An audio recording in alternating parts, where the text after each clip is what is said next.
You had one of the first robots that I think I showed on campus, and it may have been one of the first. It probably You've was, yeah. got generation after generation of new technology.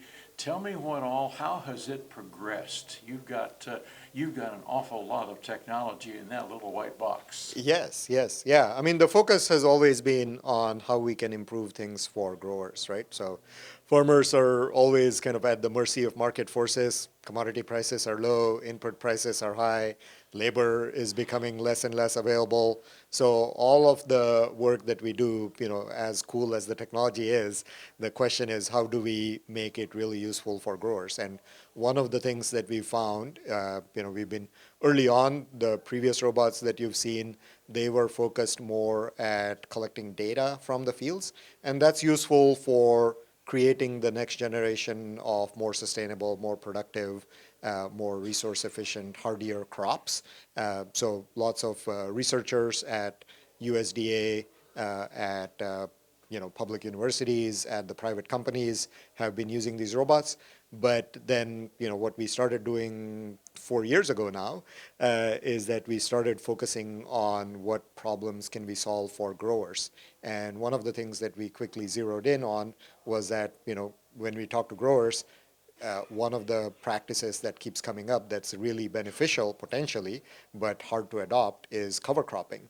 So that's why we made this robot that plants cover crops, and it does it in several different ways that are more advantageous than to the grower than the conventional post-harvest cover crop planting. So first of all, it's a team of small robots, so it's a lot less costly and a lot more cost-effective than having a tractor do it, or having a high-clearance Hagie sprayer that's modified for mid-season planting. The other part, of course, is that mid-season planting, right? So planting the cover crops while the corn is still growing, which means that the cover crops get a head start, and more of the cover crop seeds, cover crop plants survive during the fall and winter, so we can use less seed on the ground. So instead of 40 pounds to the acre cereal rye, we can get similar results or better results with 20 pounds to the acre. And then in the spring, the cover crop plants start from a better starting point, which means they grow faster and bigger, putting more biomass into the ground, improving soil organic matter faster, as well as getting more above ground biomass, which can be used as hay for cattle feed or bioenergy feedstock crops. So a variety of different things that are significantly better. So easily, 10x improvement through all of these things over conventional cover cropping, and that helps farmers adopt cover crops without hassle and with much higher benefits. You've got one of these that will go up and down a row, but Uh-huh. seed that row plus the two adjacent rows. At least two, yes, At yeah, least two. exactly, Okay. exactly. So with a team of 5 robots, we can cover 80-acre parcel in easily 4 hours, and that makes it very easy for a team of robots to plant, team of 5 robots to plant over the course of the season, five, probably even up to 10,000 acres. So that makes it really, really cost effective for growers to get this either internally, buy the robots and use it themselves, or get it as a cover crop planting service. That was one of the questions, is do farmers have to buy their own, or do you envision Yeah, a company that has several fleets right.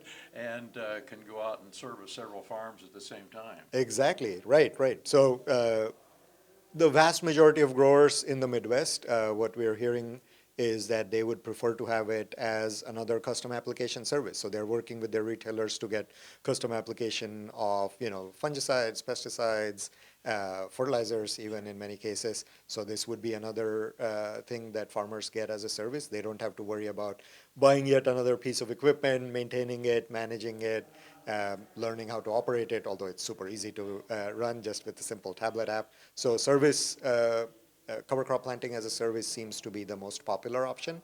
But then several growers have also approached us. These are growers that are also agronomists, and they're like, hey, I'd love to have this. I love technology, and I'd love to provide it as a service to my clients who I go out and do, some consulting work with, some custom application work with, things like that.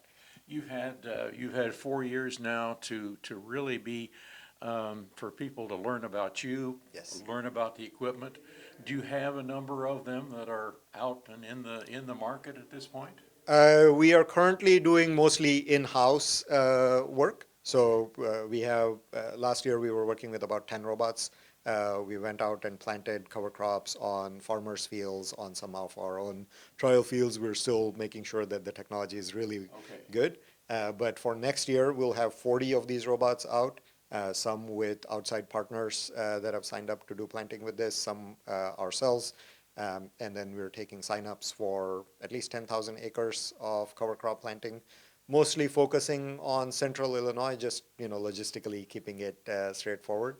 But we'd love to see who else we can work with. We've demand from growers and agronomists in Wisconsin, in Ohio, and all over the place.